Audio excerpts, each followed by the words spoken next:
Maybe everybody out there. Guess I got a little gunk in my throat a bit. But I've got it cleared out pretty much, I think, for the most part. And yeah, we're having fun today. We're going to look at Peppermint 11. Actually, it's not 11, but it's called. A lot of people refer to 11 because it's after 10, right? 10, 11, 12. But they're not having the numbered system anymore. For Peppermint, we'll take a look at that in a minute. Hi, everybody out there. Hi, Steve and Peter and Nathan, and I don't know if we have anybody else here or not yet. I guess that's about it so far. I may get some more people in for a little bit. Who knows? Vince shows up for once in a while, and some of the other guys. So we'll see what'll happen. Yeah, how's everybody doing today? Greetings and salutations, everybody. I got let's see. Did I have any news today? I don't remember. I'll think about that. We'll do it when we're watching the thing install. Oh, it installs pretty fast. Actually, it's pretty nice install actually on it. So we'll try that and see where he goes, huh? Yeah, Peter says he hears me fine. Good, good, good. That's good because I never know for sure. So I have all the sound turned down because it'd be too conflicting with me to hear it. So yeah, so it's good. The sound's coming through good. And today, let's see. Yeah, so we'll start working on stuff like downloading and installing this on a virtual machine. Let's get looking at it already. Okay, I'm going to check out over here. Hold on. That's just not going to do what I expected it to do. Instead, it's some other thing. Okay, I have to use these, I guess. Hold on. And now we can go here, see. Yeah, you should see. Now you should see a Peppermint website on here. Now I always wondered why Old Tech Bloat always said you should see this kind of thing. It's because you can't tell if you're looking at it because you don't see it on the screen till it pops up. Finally, you're looking at. Oh yeah, okay, I'm good. So yeah, so anyway, it's a Peppermint website. Introducing Peppermint. Say hello to our latest lightweight, stable, and super fast operating system based on Debian Bullseye and using the XFCE desktop. Peppermint is migrated into its own continuous delivery OS based on the Debian Bullseye repositories, giving you the option to pull from testing if you like. I believe this will appeal to new and experienced Linux users. So yeah, that's a good option. Now this website's kind of not nothing polished. I mean, it's not doesn't look bad, but it doesn't look polished either. It doesn't look professionally done. So it looks nice though. It looks all right. That's one of the evaluations we do on occasion, is how your website looks, and how drawing in it is. So, but it has the convenient download button right here, which is good because most people want that up. Steve says, when I got home this evening, I ran an update on Peppermint. Was given Firefox 91.6. Cool. That's good. Yeah, so what I did was I went and downloaded Peppermint. You go here and it goes to this Peppermint. It's choosing and downloading a disk image. It tells you some information here. It's got instruction how you verify when you download it. There's these checksums files that you can download with it. And yeah, and then if you want to download 10 respins and stuff like that, you can go down here. There's respins of 10 and 64 and 32-bit direct downloads and torrent downloads. But we downloaded, of course, the current Peppermint, the most latest version. I downloaded Fresh ISO today, so we'll have ability to look at it and check it out, huh? So yeah, let's do that. So I've already downloaded it. I don't need to re-download it. So I've already downloaded it. It's good. And we can go over to boxes and check it out.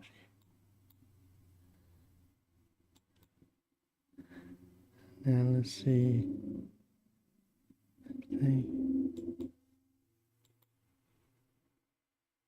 Yeah, it's a Debian-based system. I don't know whether to call it Debian based on whoops.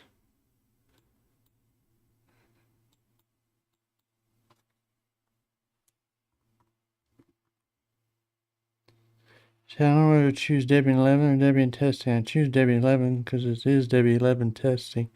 Debian 11 based on that basic one. But testing, I don't know how you actually get testing, but I didn't read that anywhere. It's how you install testing on here. I guess you go in repositories and add testing, place a thing on or something like that. That's how you do it in Debian 11, but I did that one time and screwed my whole system, so I'm a little leery doing that again. So anyway, we go next. Customize, we'll give it 4 gigs of memory. For some reason it gives it default 2 gigs. Most operating systems recommend at least 4 gigs of memory as a minimum, basic, and that's good for me. So create, and now it's going to go into its boot up process. Now this looks better than it did on before. I think last time it looked kind of wonky, this login for the live screen, but it looks better now. So that's good. Then it's opening up into Peppermint live boot, and it's actually pretty quickly loads up for a installer like that. Now I'm going to go into the display. Now the interesting thing about this is that let's see, Peter says, oh, that Peter said that. I don't know why. Yeah, that's Steve. Yeah. Yeah. It's similar to Debian's loading animation actually.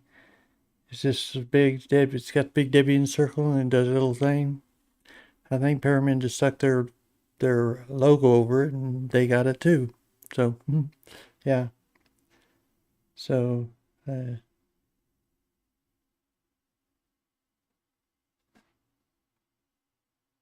yeah, so anyway, just checking the people and what you're talking about over there so I can comment on it at appropriate time. At any rate, let's see. So yeah, one thing I wish they would do differently on this is that they'd either put an install link here, and because what you have to do, first time I saw this on the live CD portion, so they really want me to install web browser and also on right here, right now. But yeah, if you are going to use the live CD as your system for a while or something like that, I don't think you have to have persistence on it. I don't know if you can put persistence on this or not. So I might comment on that at the nose. And anyway, yeah, I wish they'd have a link here for install Peppermint. It's because you're not sure if that's the next step or what you need to do or what. This is more after you load up the first time, so I'm going to kill out of this. We're going to click over here and click install Peppermint. Oh yeah, there it goes. They may have done 2 of them. Hopefully I only took 1 of them. Right, so next. Now, Denver. Yeah, it found my Denver automatically. Mountain time zone in America, United States. And US English keyboard default. Yep, next. Now here's one of the interesting things, because if I click on this, I get this, which it automatically puts in a partition, swap partition here. 8.4 gigabytes, and out of leaving 11.5 gigabytes for the system itself, which is probably sufficient, I think. But I think it's also would be better if I had a if I could reduce swap partition down automatically, or have no file, or file part swap or whatever, like a lot of those do. Hopefully that'll be coming in the future, because if you want to do that, you want to take up all this room on your disk, you have to make a bigger disk, or you have to do a manual partitioning, which I did that before, but that's a little complicated. And I mean, it's not too complicated, but it's, I'll show you what it looks like. So anyway, go next. Now you have this empty file system. Had to create a partition table for it. And we're going to go with that. Master boot record partition table. So then if you want to create your system, create a partition on it, and say we want 4 gigabytes for swap partition. Then you have to come up here, knock that down to 16, and SC4 crypt. Now I noticed that when I did it before, that I'm going to go ahead and, yeah, it wouldn't let me go on when I did this, just create a swap partition and what do you call it? The rest partition, just one partition for the rest of it.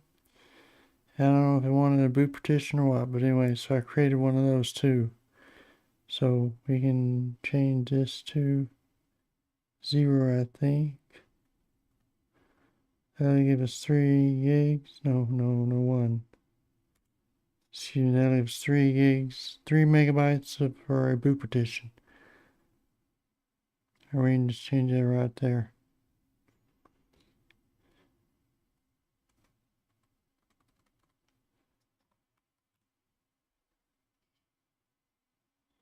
Okay, we want a FAT32 for that.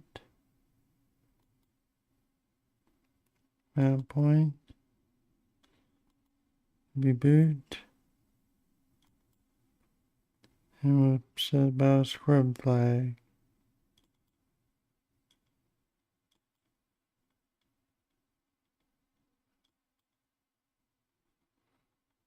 Okie dokie on that. No, that's, yeah.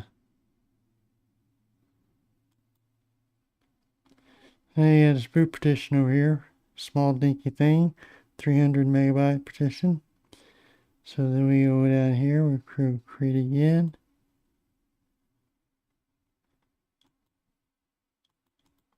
That's the problem I had. I use Alt-A might help, no? Oh, yeah. Gotta be click on free space in order to get that to go. There we go. So now we want to base this down to 16. That'll give us our primary XT4 is good enough for me. So we go to root, mount it on root, and we'll flag it as root. Okay. And we have this last 4 gigabytes of swap. We're going to make a swap partition out of it. So create that. Take the rest of that. We'll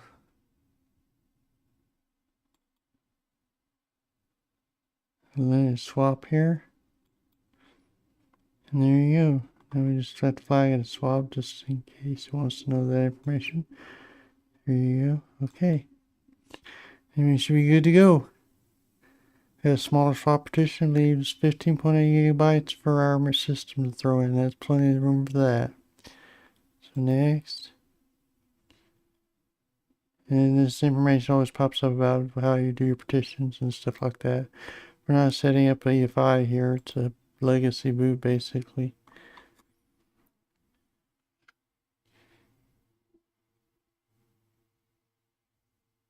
Yeah. Peter says my SSD hardware has 456 gigabytes for and 8.8 gigabytes per swap. Yeah, it's okay if you have a big disk where this disk here we're real small on, so yeah. Yeah. So, but small disks, it's kind of overkill to have that much. Especially when you only got 4 gigabytes of RAM to begin with. So you don't need a 8 gigabyte swap for 4 gigabytes of RAM, you know. You can hibernate on 4 gigs with 4 gigs of RAM.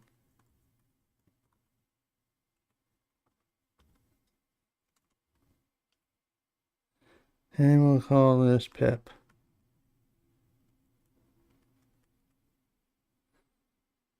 Okay, Pepper.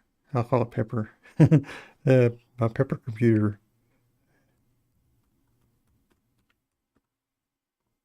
Give you a password. And then we're ready to cook on to the next part. And everything is good, we hope. Pray. Everything looks good for me. And saw boot on this VDA. There's only one disk now. I did on my laptop over here. I installed Peppermint alongside of Debian 11, and it worked beautifully on that part. So yeah, no problem there. I need to.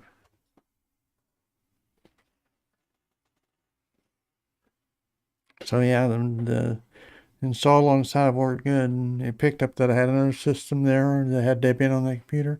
On this, of course, there's nothing there, so it's going to pick up just that. Of course, 8 gigabyte swap was fine on that, because that's like a one, I think 500 gig hard drive on that one or something like that. Well, actually, I have it set up. It's all the home directories on a 1 terabyte hard drive, and the systems on the NVE or whatever you call it, spawn the STD type system. Anyway, yeah, so the rest of it's on this one little card. I think it's like 500 or 1900 gigabytes, something like that. Yeah, 119 gigs, I think. I don't remember for sure. Anyway, yeah, I can find out real quick, but it's not point. What's the point in that? So it's not done anything to do with Peppermint, but except Peppermint picked up the system good and installed alongside of it. Yeah, yeah, I installed Peppermint on several things here actually. I got it installed out on the new. Yeah, Mark Greaves. Greaves is his last name. I was wondering about that. Who also is known as PCNet Spec. That's why this distribution is called PCNet Spec type distribution. Yeah, he was the CEO of Peppermint for a while, and a big driving force behind Peppermint. But then he passed away, unfortunately. And yeah, so that's about 2 years ago when that happened. And it's taken about 2 years to come out with this new distribution Linux. It took a long time to appear now because they did a lot of stuff to get it set up. They switched from Ubuntu to Debian based system. For one thing, that was a big change. And they also, as I understand it, the reason they did that, it's time to restart it in case you don't know. And the reason they did that was because it gave them more time between systems. I'm going to take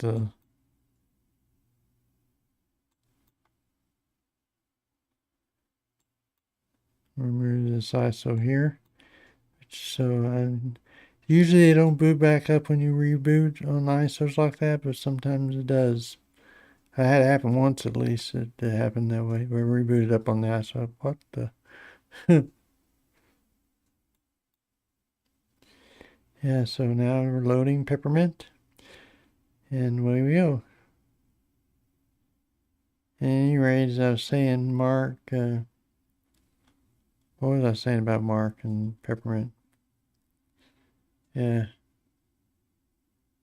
Yeah, anyway, Mark had to he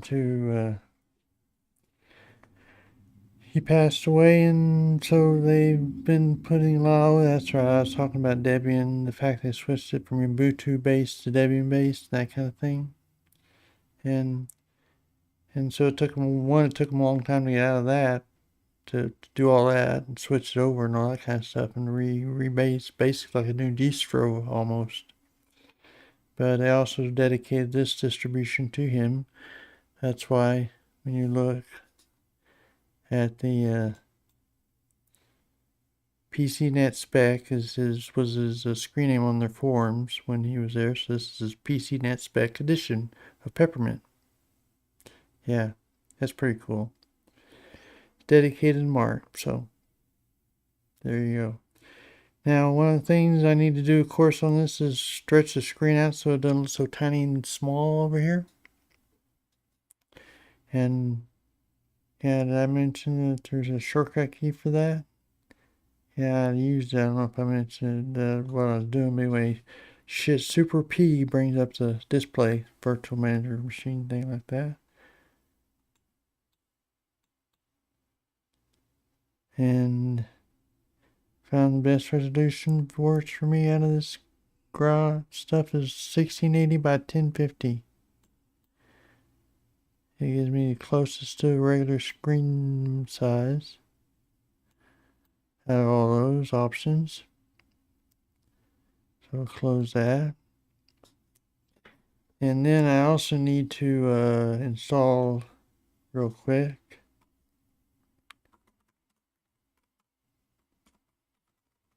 Oops.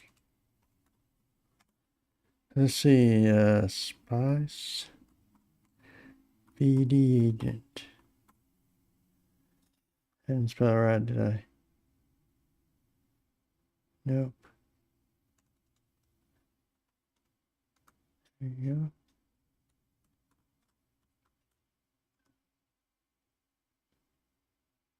It's done.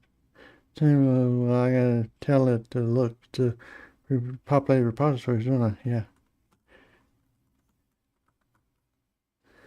So I do all that before I can find anything at all.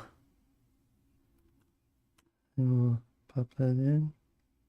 So, yeah, I'm gonna spell somewhere on there. Oh, DV. Yeah, I got DV agent. Alrighty. A VD agent. There we go. Now we're good. Now it should retain its thing when we reboot next time. So I'm going to close that out. Now you go back to the welcome screen, because that's the first thing you see when you pop into this is welcome screen. And you go, install a web browser. You don't install a web browser out of the box on this puppy? Nope. But you get to install what you want, basically. So yeah, you go up here, web browser. Click on this. Of course, since you're installing things, it's got to have your password. And then over here, I don't know if you can see it on the screen or not, but it's got Firefox, Mozilla open source browser right there. Conqueror, GNOME Web, Epiphany, intuitive browser. Falcon, Qt browser by KDE. Tor browser, which has a privacy browser. Midori, fast lightweight browser. Qt browser, BIM-like browser. I've messed with that before a little bit. LuaKit, I'm not real familiar with that one at all. Browser extension by Lua. LuaKit. Interesting. Chromium, and you go check Chromium right there. So the main two people probably saw would be Chromium or Firefox out of this group of them. Oh, you might want to try some of the other ones and see what they're like. So, never know. Steve's.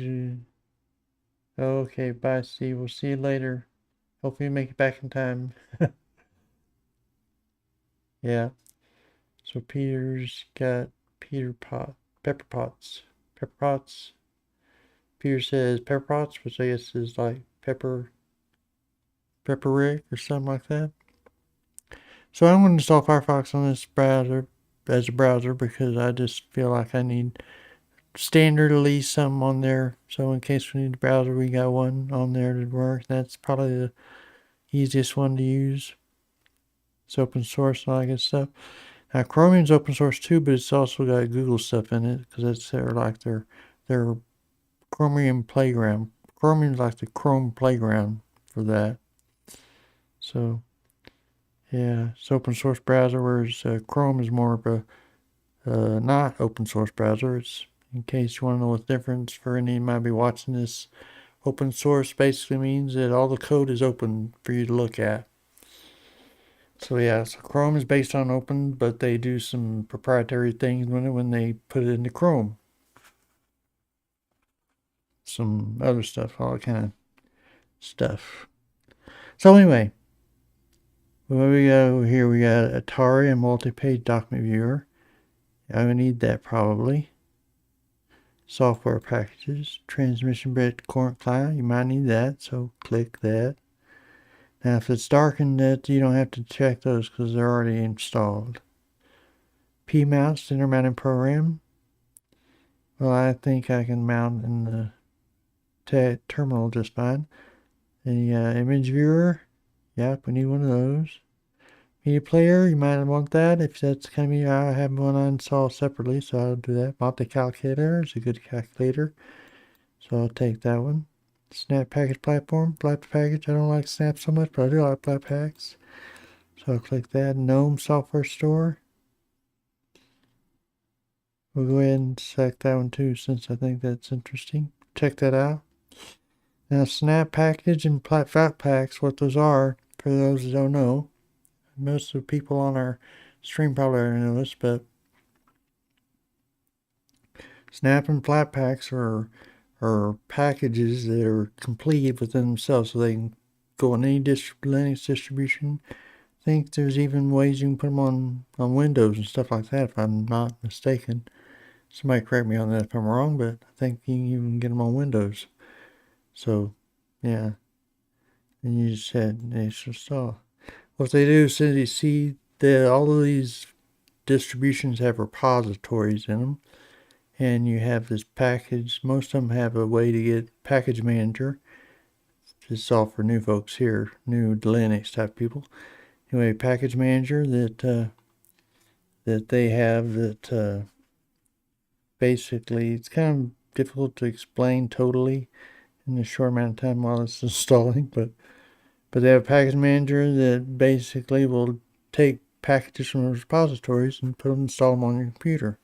A lot of them have dependencies on them, which means, that for the software to run, you have to have other files it needs that depends on dependency to get it. So anyway, yeah, so you have these dependencies, and a lot of them are used by several programs sometimes, more than one program sometimes not, sometimes all. But anyway, they keep track of that on the system. Package manager keeps track of all that stuff for you, so you don't have to worry about it. But anyway, yeah, but flat packs are different and snaps are different. That they have all the dependencies and everything they need to run one. What's the word I'm trying to look for? Concrete. Nope. Yeah, it's the word that they use for the container. One container package that it's used, so everything's in one container, so you can run a program no matter what distribution you put it on.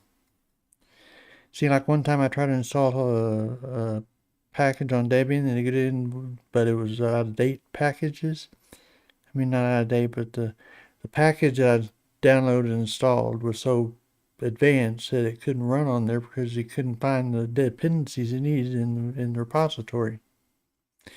So you don't have to worry about that with this. You can download the freshest, most up-to-date, complete, bleeding edge package you want. Right there. And yeah, so and it'll all run just fine even if it's on an old system like Debian. So yeah. So we got that installed.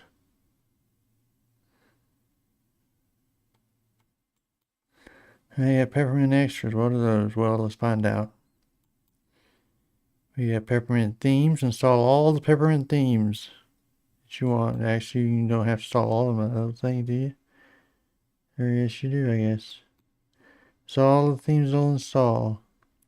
Now, I didn't see Zong Ponies when I looked at it last time. Maybe I'll find it this time. Who knows? I don't know what a Zong Pony theme is, anyway.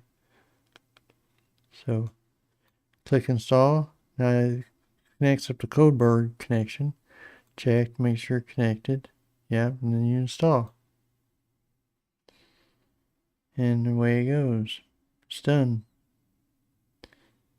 Alright. So we cancel. Then you go back here. Now you install Peppermint icons. Peppermint icons. I can say that clearly and correctly. These are all the ones that'll install, all icons. It takes so long to install these because each of those has a lot of files to download. But it installs pretty quick overall once you give it your permission. See, I put these in user share section where you put the icons for things. Just takes them in the right spot on your system automatically for you. See, it's really flying there, but it takes still a while to go through it because it's got all the stuff to do there. Yeah. So, at any rate, there, it's done. Slower system might take a little bit longer to get through all that. Cancel. Now this one wallpaper, I had a problem last time because they had a typo in one of the Python files that they had. But they fixed it, so it's good to go. That's one reason I downloaded the first install of this, because I wanted it to work. Install. Code check. Install. Then you get 47 images for wallpapers, which we'll take a look at in a little bit. See what we got with that. Yeah. Peppermint's pretty cool in it, actually. Yeah, I don't know if I mentioned it, but I had back when I first looked at Peppermint, back in 2000, that one, Peppermint wasn't even a thought back then, but less Linux itself probably, but you're right. Yeah, back in 2019, they had, yep, close that now. Goes back to welcome screen. They had Peppermint is when I first started distro hopping on my Acer laptop over here. And it was one of the first distro hoppings I did because, no, it wasn't this Acer laptop, it was the HP laptop I had at the time. And I just hopped on it for a while.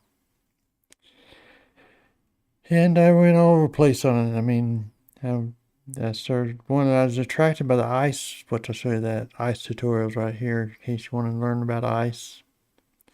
You have some ice with your Peppermint? Yeah. So so we looked at Peppermint and I did a review on it. It's actually back in the early days of this channel, back about 2 years ago almost, about a year and a half or so. And I really like the ice concept, which ice, in case you don't know, is a program that allows you to containerize or put in a container or actually in a web browser, a web app, and put it in your menu automatically. So it's kind of like, if I want to show you in a minute, but it's kind of like if I show you ice thing, I can take any website like a MS Office if you really want that. I don't know why you want it, but if you want it, you need it for work or something like that, yeah, that's a good idea. Then you can put web apps on for MS Office on there. Have it in your Office category in your menu. And just click it there and it loads up. Boom, like that. Or I've used Or you could just set your Outlook email. If you have Outlook email, you can do that. Or if you want to check have a Gmail app in there for Gmail, you can do that. Pretty cool, actually. So open pub. What thing you have to remember on those is that it's kind of like it is kind of a containerized closed system, and so it might be you might have to redo your password and all that kind of stuff for it. Cookies you need, that kind of thing. Yeah. So we'll open PepUp, see what PepUp is. See if we're going to pep up or something here. Yeah, PepUp is basically sort of like your system settings, which you do have a separate system settings you can go to. But PepUp has a lot of the same things and plus more. Take a peek in a minute.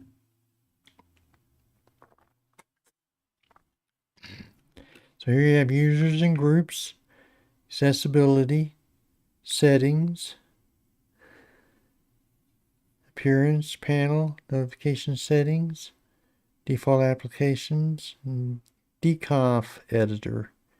Now, I've never used deconf editor. I'm not sure exactly what deconf is, but it's obviously configuration of Ds or something like that.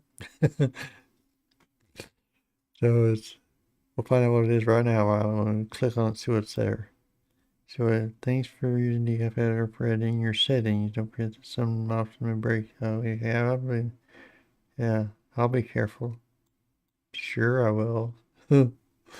So yeah, so anyway, you edit your settings in here somehow. I've never used this before, obviously, so I'm just going to back out of that and say that's good. I didn't break my system. I was careful. Default applications, of course, you know what those are. Appearances, that's where you can get a lot of those themes. I'll go ahead and change all the windows on there. See, out of way to dark. Arc, aqua dark, aqua darker, arc blue dark. Say brown if you like brown. Brown dark. You get the idea here, don't you? How it works. So anyway, yeah, you got all these arc things, all these different colors you can put in here. You got say a gray bird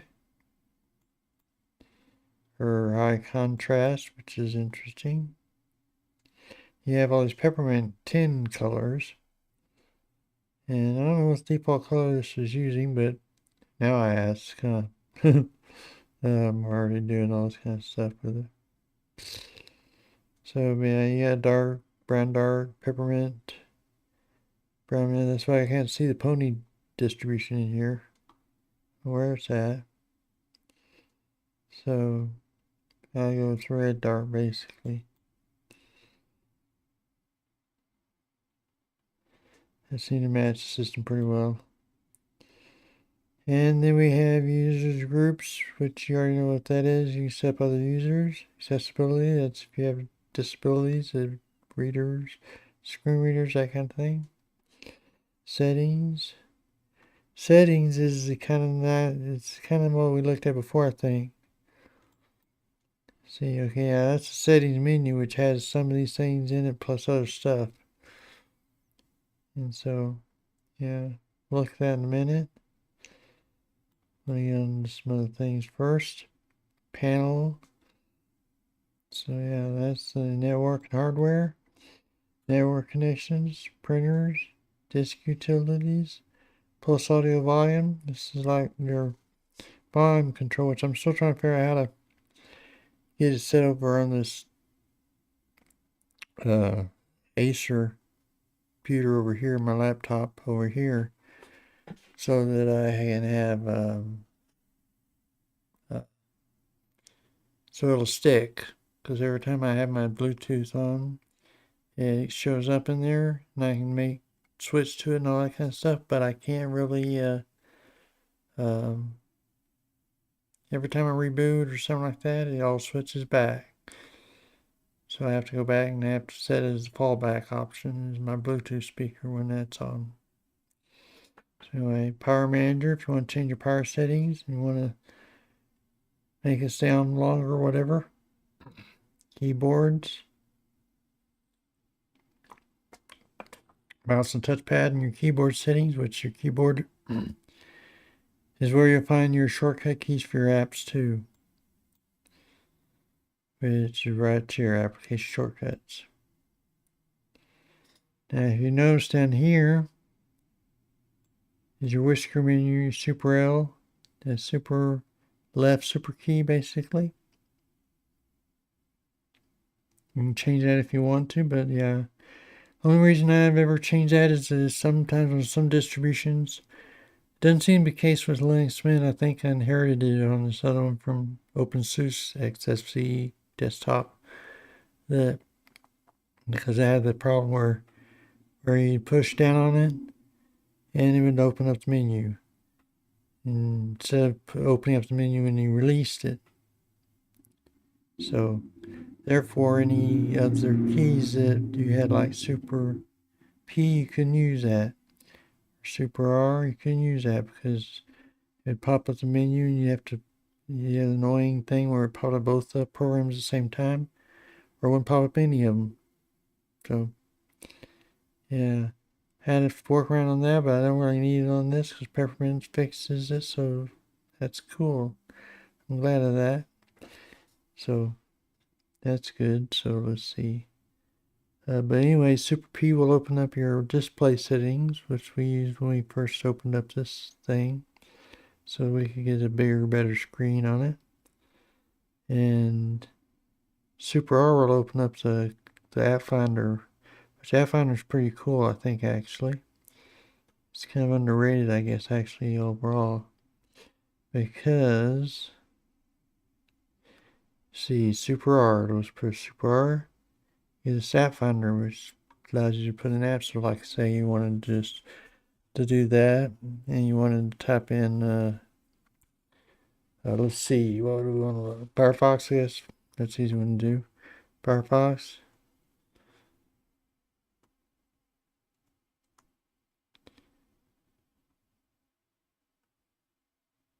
Oh, there you go. I ended up the first time, but yeah, Firefox browser. And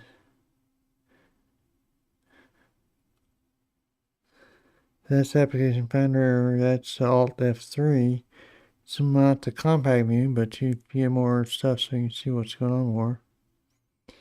But Alt F4 will close it out. So you should tell it, don't worry me about that. Close tabs. Yeah, so there, that's that part. That's the key bindings, though. You can get the key bindings, look at them. And then you have your system and software over here,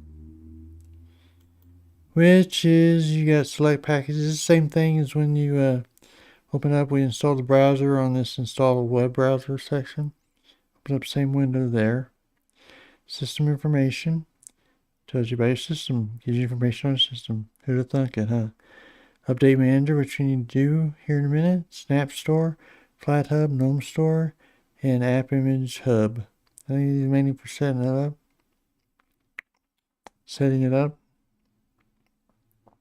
So Update Manager, we need to do that, I think. Now, personally, I prefer to go and just do this by myself manually, but for display purposes, for y'all guys, I'm going to show the graphical installer here.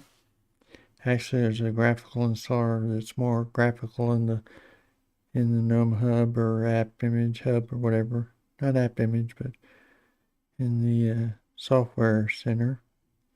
So, but this is just so you can show you what this does. It basically does the update and then upgrade for it, but there's nothing really to install because it's pretty fresh ISO. I just downloaded it today. Probably just uploaded it today or something.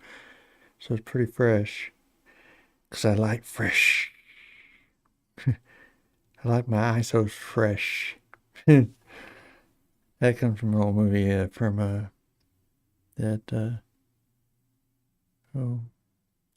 Yeah, I used to try to think of somebody's name. Clint Eastwood, yeah. Clint Eastwood was on a movie that he said, I like my water fresh to the lady. So anyway, yeah, so you have Snap Store and Flat Hub. Now, if you want to do Flat Hubs like I did, yeah, just open up this, and it takes you to a website eventually. Yeah, it tells you about Flat Hubs. And it's got a quick setup with tell you instruction on how to set up Flat Hubs if you need to do that. It should be installed though, theoretically out of the box. We checked it. I don't know if we checked it though. I think somewhere on the thing. Here, let's check that out real quick. I think. Let's select packages. Because I think I remember seeing that somewhere. Yeah. Flat package platform. Yeah, that's what we've selected. The snaps we didn't select because I don't care for snaps that much. I mean, you need it, and I use it. I've used it on occasion, but I just like to keep things as simple and compact, and I prefer flat packs or snaps usually. So that's what I go with usually. But if I have to, I'll use a snap store when I need to. So anyway, set up. Now the GNOME store here, we downloaded that, so it should work. I don't know if actually, yeah, welcome software. Let's go shopping, it says. Okay, this is your software center, software. Yeah, you see your installed apps here. And you check updates here. If you want to search some, you click on this here. And I say I wanted to search for, oh, I don't know, Inkscape maybe? This pulls from, let's go to OBS. Yeah. I want to check and see what they have on here. If it's flat packs or just, I'm trying to think of a good flat pack version. I really don't see where it says this. System integration, standby.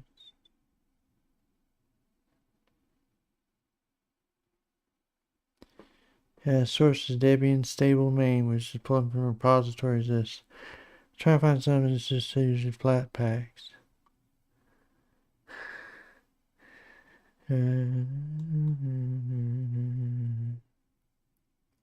know if we have flat packs cooking here or not.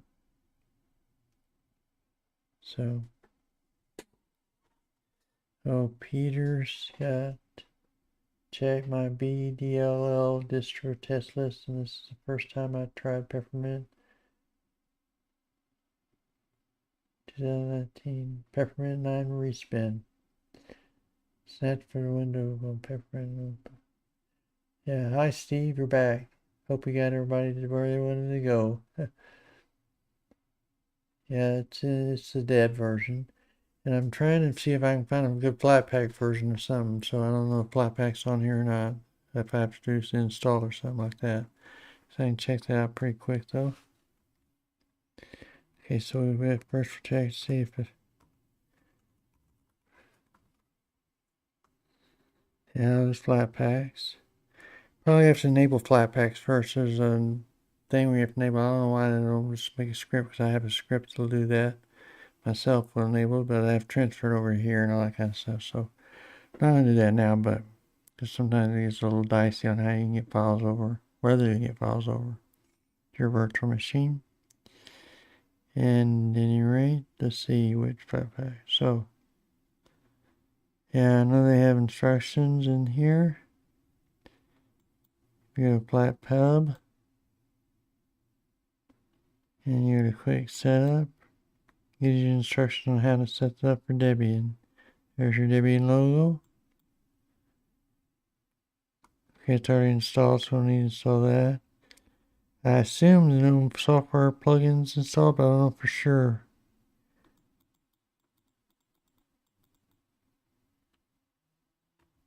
So we'll copy that. Go to terminal. Sudo, I think we'll have to do there.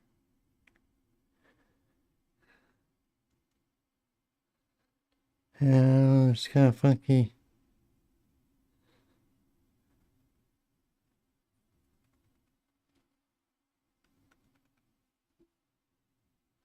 Funky way of doing this.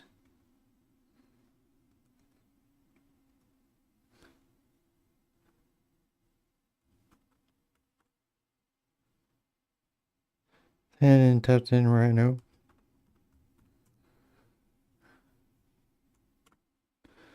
And then install that. It looks like I need to install it. And then you got this here where you add the repo to your repos list. In there.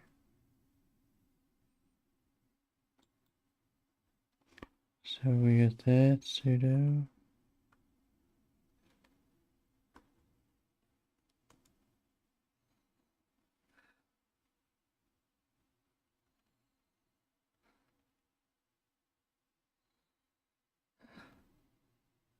Whee! Flatpak. I don't know if I need to do this, but I feel like I need to. Okay, that's in there. Now we should be able to install some apps in our store. Or find them or whatever. So we close that out. We'll close the Flat Hub out. Go back to GNOME Store. Might have to reboot though. Yeah. Yes, GNOME software needs to be restarted to use new plugins, which we just installed that GNOME Store plugin. So we'll restart now. And we'll restart this. We'll check it out. It's restarting, don't have to restart the whole system, it just restarts the store itself, I guess.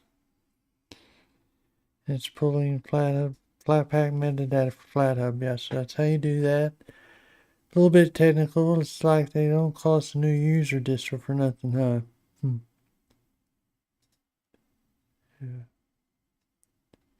See, Peter says, I think that is the first time I tried it too.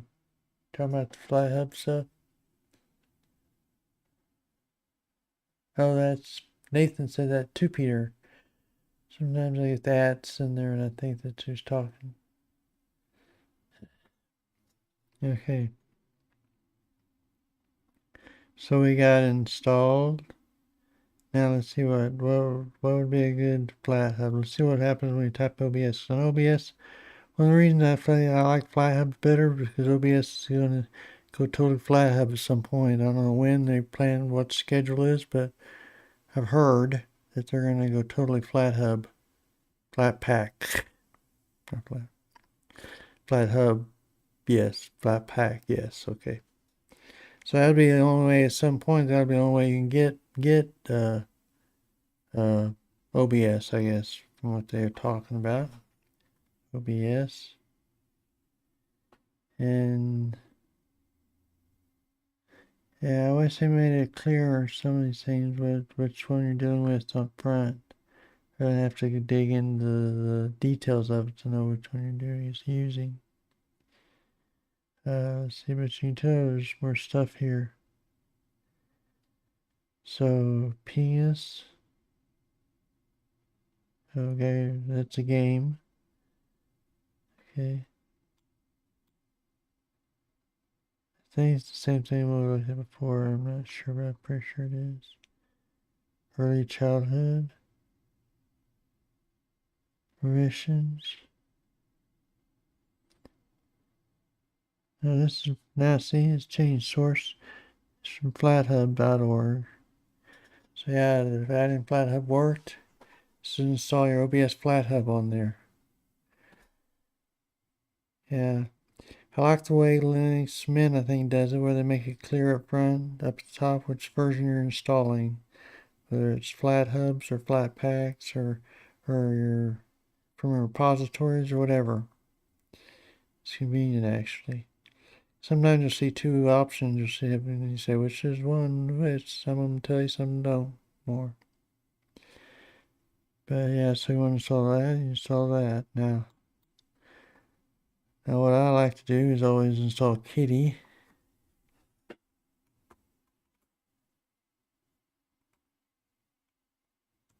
You can't find Kitty, which is strange since I know it's in Debian repositories. Kitten. Japanese reference and study tool. It's weird. Whatever it is now will only pull from FlatHub stuff. Interesting. Because I know I can do this. I can go to the terminal.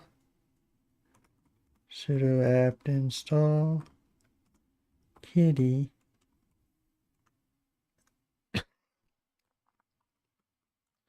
And I'll find it and install it like that. Ta-da! Done. That's why a lot of people like to use a terminal to install things. Yeah, I like to use a terminal to install things. Now, one of the things, if you push the left super key, you get your menu pop up and you start typing Kitty. And you get Run Kitty or Kitty. Oh, Run Kitty is. So there's a Kitty terminal for you. Looks a lot like that one, doesn't it? Only thing about Kitty is it's supposed to, one reason I like it's supposed to be a little faster than most of them because it uses your GPU's memory and stuff like that in order to run better and faster. So I know DT's done some tests on Kitty and Alacrity, which are two main GPU related terminals that you can use. And so I think a lot of distros, Alacrity is harder to find and install and stuff, so Kitty's almost always there usually. So that's why I like it. So, yeah. So we'll see what we can do now. Yeah, exit, and we have that. So that's how you do that. That's how you get that. Okay, we got all that good. And that's your Pep Hub. Peppermint Hub. Pep Hub for short, apparently. And I say you can pull up a lot of those things from the menu here. It's Pep Hub there. Open the same thing. Now, that will open that.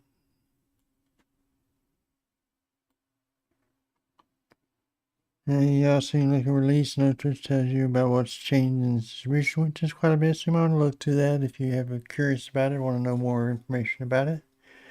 And so we'll kill out of that for the time being, since we don't need that anymore. Should have told I didn't want to see it again, but well, tell that next time if we come across it. Down here they have your terminal icon. And they have this file manager, which is Nemo. Yay, Nemo! I love Nemo. Actually, when I first encountered Nemo, when I installed Linux Mint, and it was my favorite. I mean, you can do so much stuff in it. You can even set up just for information. You can set up a right click. See, you can right click, and you can open as root. And there's also some other things you can do. Yeah, if you have a script that you want to put in here, you can put a script there, show up in there. There's not one so you can't see the thing, but it says it's up here in this open new folder, open new document type thing. And it says open up scripts or something like that. And then it lists the number of scripts you have in there. Now, where do you find scripts at? You might ask. Nemo's so versatile. So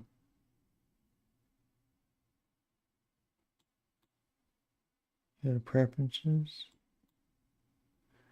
And down here in the plugin section, you put scripts in there, which is in a certain directory. You can just stick them in the directory, or you can do whatever, and then you can run scripts on your deal. I did that for one application I did where I had a, what was it? Some app did, but anyway, yeah, where I could put that in there and do that. So, yeah, so you can get scripts and add them in here to do things, and then it'll show up on the right click menu. If you want that. Here you can put in other things in the right click menu if you want it. Context menu, and copy to, move to, open in terminal, open in root. And of course, some of these won't show up until you get on certain levels or types of things. So, yeah. Anyway, we're not here to look anymore, are we? I just got sidetracked a bit. Because I like Nemo. And so, anyway, that's File Manager and your terminal. And I can add other things too here, like say I wanted to add a Firefox, Internet. I think you have to open it up first, I think. I'm not sure, but it's a sure way to do it. Open it up. But say sure way, now it's not going to work, right? So you move numbers.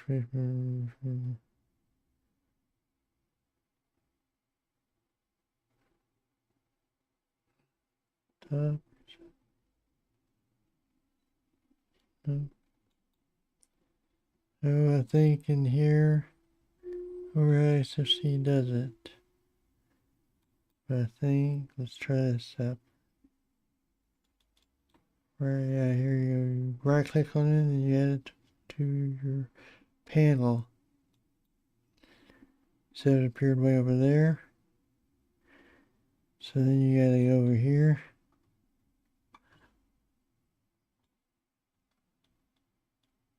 You have to move it anyway.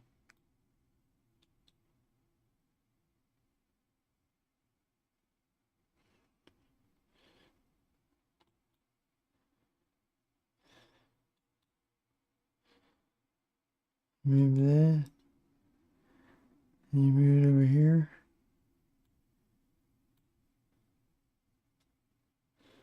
And put it on the other side. There.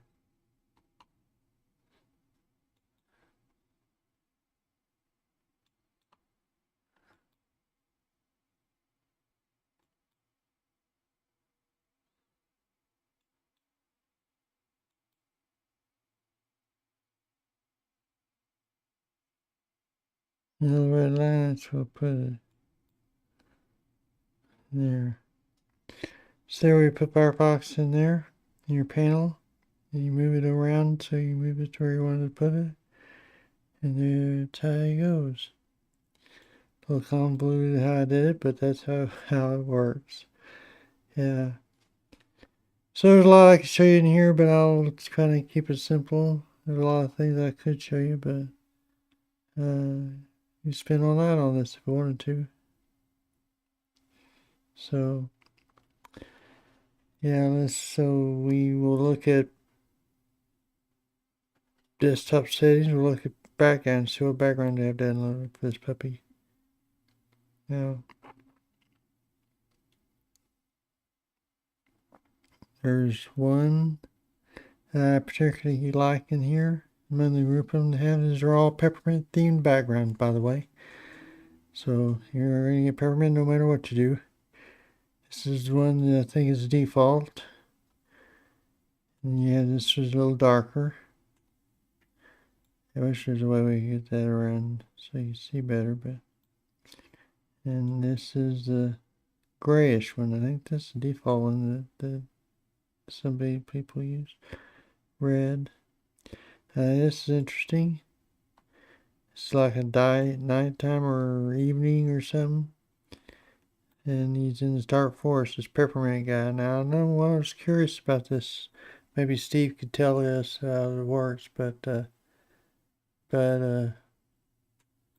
I'm curious as to where this peppermint guy, what the history of that is, how that came about. So if you know Steve, do say so, and I'll try to tell you. I'll tell everybody else on this thread if Steve's still here. Yeah, it looks like maybe he is. Possibly had to say goodbye at least. Say goodbye to Peter though. So yeah, I'm kind of curious about this wizard peppermint wizard guy. And these are darker peppermint, darkers, and still the current PC spec. These descriptions are kind of interesting. Kind of pixelated type thing. Not pixelated, but they kind of look pixelated. But they're not pixelated. Pixelated. This is a gray screen. If you like gray, this is a good screen for you. And yeah, of course, peppermint. This is a different spec edition. Got the little peppermint guy wizard over there on the right side. That's cool. And you got these that are showing this wizard on peppermint on some kind of a red and white grid. And you got this one I kind of like myself personally. I had it on my other distro for a while over on my other laptop, that is. And so there is wizard guy in there. Let's see, we're going to get something new. That looks different. And here's that. There are any older peppermint versions of peppermint, older screenshots back in the day.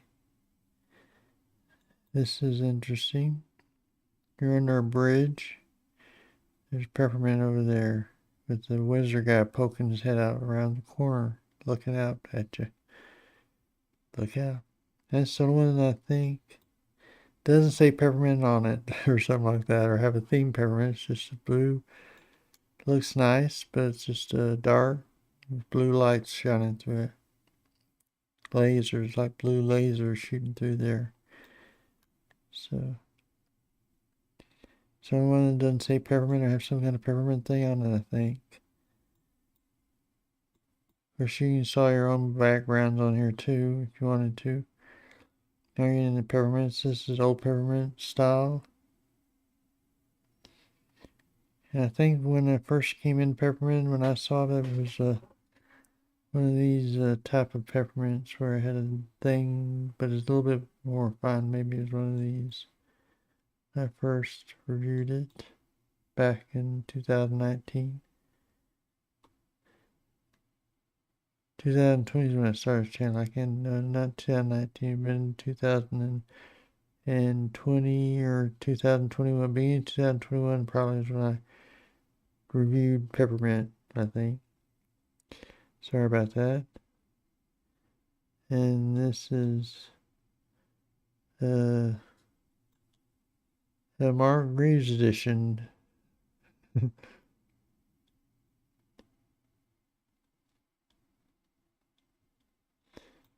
Yeah. Let's see. Yeah. Oh, it's Mark's avatar, he's saying. This peppermint guy was Mark's avatar in the form, I assume. Yeah. Cool.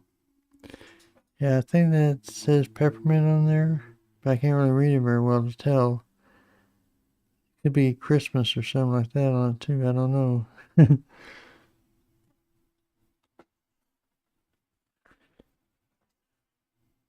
Hi Leviticus, how's it going?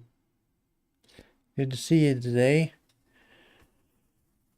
You have to look back over when we finish so you can see what we did all before, because we've been on for about an hour now. So okay, now I wanted to also show before too many people get away before we reach to the ice function. You can find it in the internet section menu, right to there. The ice function basically, like I said, does web apps. So like if I wanted to see my Outlook email. So I want to do that, so it'd be https://outlook.com. Here we're going to have that internet menu, obviously. You can set it any of these things. You can put graphics, games, accessories, wherever you want this to go, you can put it there. We're going to keep it internet since it's kind of internet function. And you also can select icon or use a site's Fab icon. We do that since probably I'm sure Microsoft has one for their site already. Now you also have all these different browsers you can use down here. You can use Vivaldi, Chromium, or Chrome, or Firefox. Firefox, it's always going to be containerized if you do use that. If we install Chromium, we could click that though, and if you wanted it to be containerized, you have to click create the SSB with an isolated browser profile. That's what they call isolated browser profile. So if you wanted that and you wanted it to be containerized or not just a general web app with the URL, URI thing and all that kind of stuff, you have to click on that. So then you plan, I think, if I remember right, and I might be wrong, but I think this has more options, what browser you use, than what the Linux Mint web app does, if I remember right. I think they had Firefox and maybe one other one, but I don't remember what it was. Maybe, of course, it's been a while since I've looked at that too, so maybe. Okay, so it's applied, close. Now if we go down here, go up here to internet, there's your Outlook email. And now so I need to pull up my actual Outlook email. Probably you have to set it up first, but yeah, so it opens it up. Yeah, so I have to sign in and all that kind of stuff, which I don't worry about now, but yeah, if you signed in and set it up and pop up, and you see your emails all over there. Outlook emails. Same thing with any other web app type thing. I can set my website for mine, put it in the browser if I wanted just to. Yeah, if I had one of the other browsers, I could put it up and just have a browser pop up on it if I wanted it for the menu. So that's how that works. ICE is pretty cool. Actually, that's one of the main reasons I initially jumped ship for Linux Mint from Linux Mint and tried to install Peppermint. Now I don't remember what happened on that. All I remember is that I couldn't use Peppermint for some reason at the time. That'll start me in my distro hopping days. Ways. Was doing that over and over again. And so, yeah, it's pretty cool. I like Peppermint quite a bit. I've actually installed it out on my son's desktop gaming laptop. No, his desktop gaming desktop, Legion, Lenovo Legion desktop out there. It has a dedicated NVIDIA driver, which is interesting because, as some of you know, that complicates things a bit when you have NVIDIA drivers, especially on distros that don't have an easy install like Copple does and stuff like that. Or Garuda. Garuda we installed on his machine out there and it just popped up, but it broke, and as most of my Arch distros seem to break at some point. I don't know why, but they do. I do everything right. I think I do. At least I try to keep things fairly updated and all that kind of stuff. But for some reason it breaks at some point. Too much junk that I don't take care of or maintenance. I don't know what to do or do. They ask me questions like, do you want this file or this file? I have no clue. Just install the newest thing, dude. You know? So, yeah.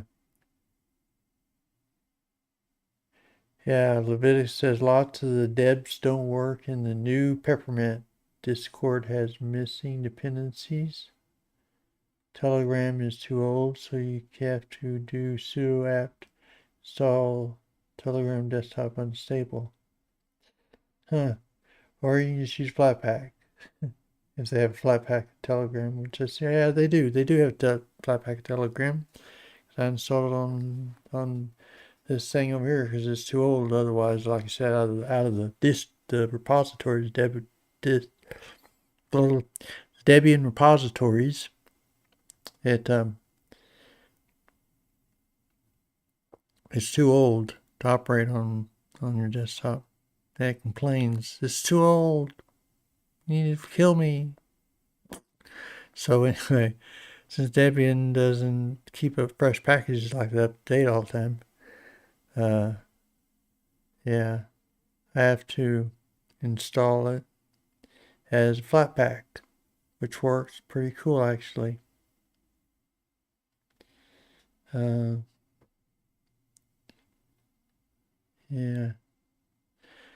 So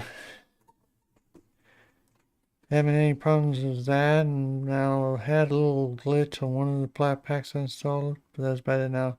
Back in the day when I installed Flatpaks, like on some, I don't remember what it was, but I installed a Flatpak. It's kind of buggy and that kind of thing. Had problems, that kind of stuff. But I think they've improved their packages a good bit, and more people are using them, I think. So yeah. See what else on here needs to be said before we say bye-bye to it and take off. I think that's most. I mean, you look at what's in. There's not a lot in the menu. I mean, you have your recently used, your favorites, all applications, and accessories, basic XFCD accessories. You got your disc, and there's a multi-calculator we installed. Image viewer we installed. Files is Nemo. Got a menu editor, screenshot, whoops. And task manager and text editor. All basic, out of the box, XFC type things. Phone, you got icon browser. Graphics, you got image viewer. Yeah, so you see, if you want to do some graphic stuff, you have to install a bit. But a lot of people like to install what they like too on those kind of things. It's like a lot of people like the video editor K whatever K put. Can't think of it. Anyway, yeah, a lot of people like the video editor K whatever. I forget what the name of it is. Anyway, but I like Shotcut personally, so I'd like to, even if they pre-install something like that on there. If you want a real bloated system, you install the OBS Studio. I mean the not OBS Studio. You install the Ubuntu Studio version. That's got everything under the sun you'd ever think of using for creative people. Internet, you have Firefox, which we install, Lice, of course, and you install it. The only thing to be up there normally would be Ice. If you didn't install anything, just looked at it fresh out of the box. Multimedia, you have Pulse Audio Volume Control, Office, Atari Document Viewer, that's it. So you have to install your own, what you want there, whether you want LibreOffice or OpenOffice or some other thing, or you want to just do it all web-like and web yourself to MS Office, that kind of thing. Settings. Settings is what you find if you click on your settings thing, which also is up here. Settings Manager. So it says Settings Manager. So if you got AR, which is kind of your display thing, but it's a little bit different, but it's basically setting up your display. It's your graphical user interface GUI for X render, A render. Clipboard manager, color profiles, default applications, desktop, display, keyboard, menu editor, mass tutorials, and it goes on and on, all stuff here, which you can find in your welcome to Peppermint. You can't find there, but you can find most of it in your settings manager up here, which we looked at briefly.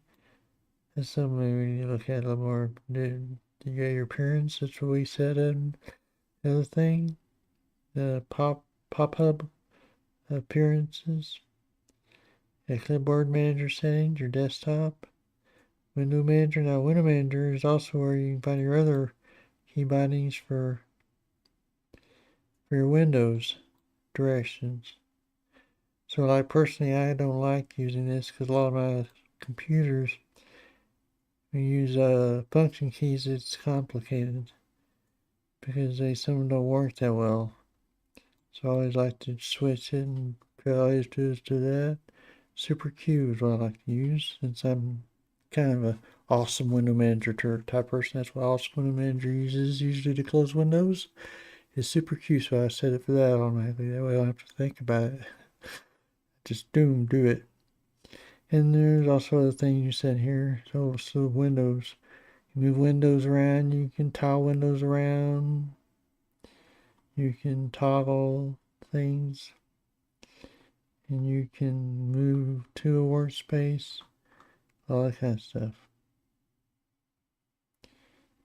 So, yeah, XFC terminal settings. Workspaces. That's the window manager tweaks are different from the window manager. They basically use settings you can do to make things how you want it to be on there. Like cycle through windows in a list, that kind of thing. Or raise windows while cycling, which means if you were doing that, so there's all sorts of tweaks you can do. You can do focus tweaks, you can cycle tweaks, you can accessibility, workspaces, placement, and you can turn on off your compositor right here in window tweaks. Enable display compositor, and you can tell it what the compositor can and can't do. So you want to do it. So say you want some quality window decorations or inactive windows. You want to make them disappear, then you can put them down here so it's real thin, and that's inactive windows. And then you see, let's leave that there. Now we'll start a terminal.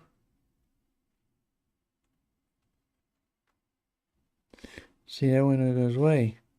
You can still see it, it's barely there, but yeah. And if you go over here and click on this, the terminal goes away. This comes into focus. So whichever window's in focus, it'll way back to the regular opacity. That could be handy if you really get confused when you have a lot of windows open. They're all in the background. You can see them through there or something like that. That'd be handy. And as Red Green says, if they don't find you handsome, they at least find you handy. Yeah. So yeah, so that's that, and I guess that about covers it. Most of those details of this. It's a really good distro. I like it a lot. And I'm gonna install on this machine. We'll see how long I stick with it. Maybe for a year, if it all works out pretty good. I'll get rid of Debian 11 on it because I now make more room for. Not that I probably need that much more room because I got 119 gigabytes of room for each partition on there. So yeah, or something like that. 56 gigs, I think, for each partition. It's 119 gigabyte drive, I think, if I remember right. I get confused sometimes, sorry. And yeah, so I'm trying to think. I think we covered most everything in here pretty much. Except I should have full screen this so you didn't have to see all this other stuff up here, which was my regular distro. So with that, we'll go back to here. And we'll talk a bit maybe about it. What's y'all's impression of it been so far? Those of you who reviewed it or looked at it or installed it or whatever. I know Steve has it. He's been a early Peppermint person on for a while now. 2 years, I think you said last time. No, that was. I think that was what Peter said about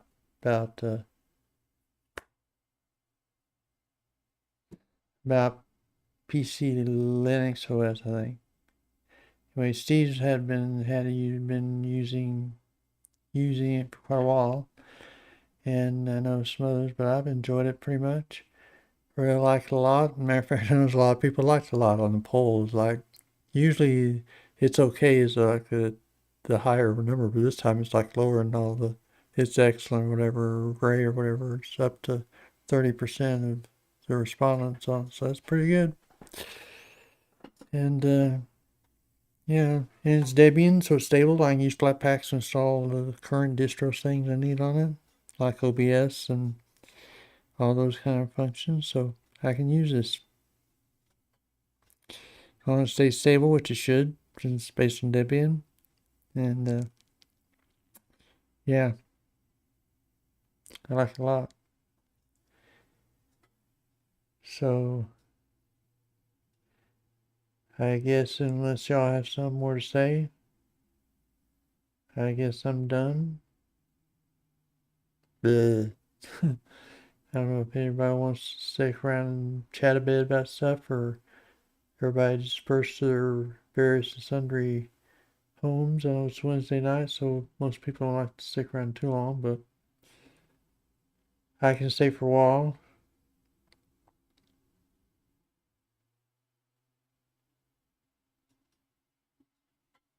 We'll see what y'all think here in a minute. Gotta wait for. It's weird thing about streaming is that it's a few seconds delayed when I say it, when y'all can hear it and then respond to it, and it takes you a while to type things and stuff like that. I understand. So I have to sit here and chat and mumble about this, that, and the other thing till y'all have time to hear it and say something back. So, yeah. Oh, I forgot to mention what brew I had, which I can drink a little more of it now, I think, because I'm at the end of my stream. No, it isn't the water. The water is for my voice to keep it, hopefully, in decent shape. Now I got some Lone Hen whiskey right here. Night Royal Crown, which is just the glasses, but it's Lone Hen whiskey. Yeah, I had ice cubes in it, so it's not. This isn't pure whiskey here. I'm not drinking this much whiskey in one shot. I usually sip it occasionally and a little bit, so I don't have anything. But that's a brew I'm drinking tonight. Sip of whiskey here and there.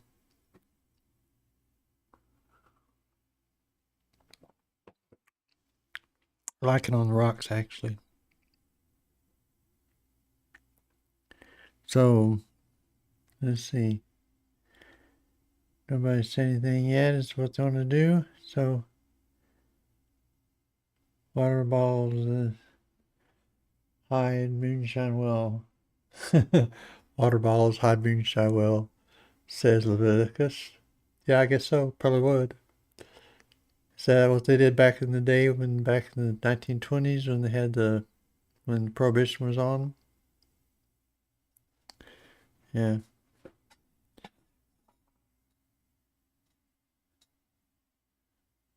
Let's see.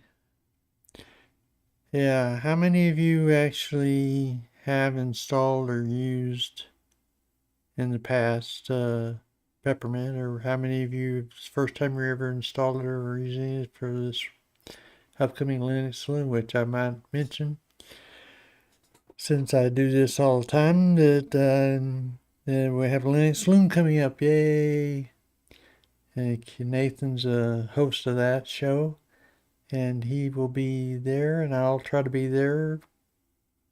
I don't think there's anything going on this Saturday that I prevent me from being there that I'm currently aware of, so I should be there. Yay! And at any rate, Linux Saloon on at 8 Eastern time. So whatever that works out for you, I'm Mountain Time, so that works about 6 o'clock for me. 6 o'clock Mountain Time, 8 Eastern Time, 7 Central Time, and 5 o'clock Pacific Time. Get them all in there, and then if you had to go around the world, that'd be more difficult for me to pull off. So I'm going to stop there, but yeah, they will look, and you get lots of opinions on Linux, on this on the Linux Saloon about this distro, because we're reviewing Peppermint, and I will usually on this show I'll review the Peppermint that's upcoming on Linux Saloon this week. So I find one that makes less work for me because I don't have to do 2 distros in 1 week. One for a show and one for the Linux Saloon. So I'm lazier that way, but 2, occasionally I can do something extra and put out like a video like I did this week. I put out my teardown of my Framework laptop. Missed it, check it out. Subscribe down at the bottom if you want to check out and be notified when I got the videos coming out too. And let's see, what other news do we have out there?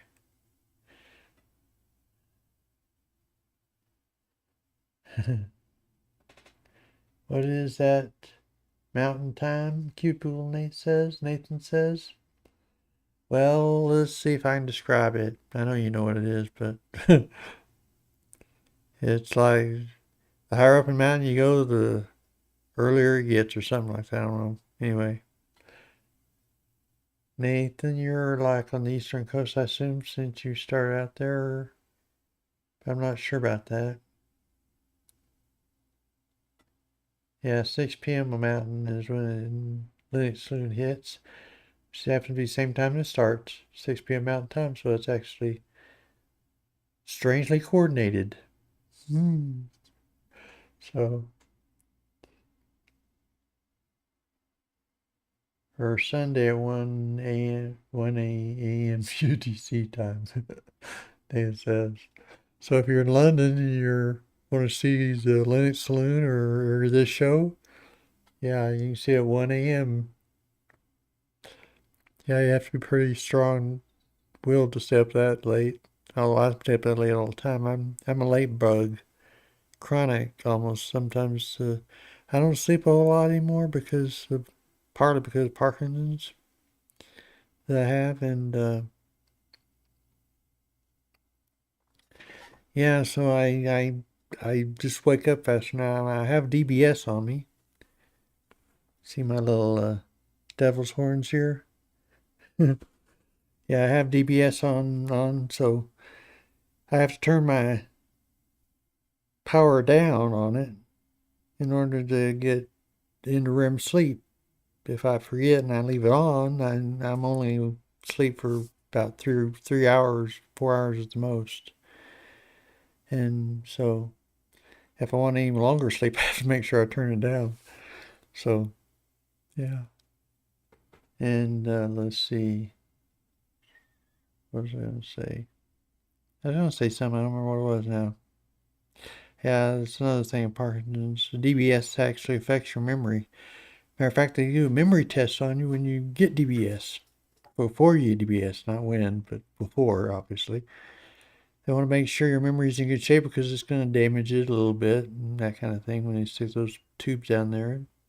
So there's a chance they send bolts of electricity to you. Approximately right now, I got almost 3 volts electricity coursing through my brain. Little burst. But it helps me stay pretty steady overall. I mean, I have a little bit of shaking going on.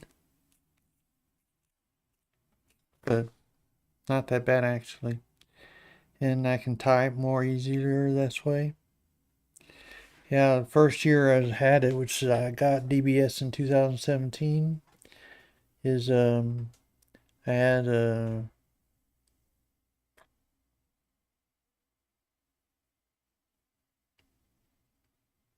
brain freeze. Yeah, I had when I got DBS in 2017. I was I'm an author, so I write a lot, but that was the first year I came back and I could type like crazy. So I typed and I typed and I typed and I wrote a lot of stuff that year. 2018 was one of my big years of writing. So, yeah. And let's see. I don't remember why I went down that road when, anyway. Yeah, DBS, it's given me a lot better lifestyle, a lot better help in that regard. I can function better. Actually, I was starting a PD face back when, right before I had it.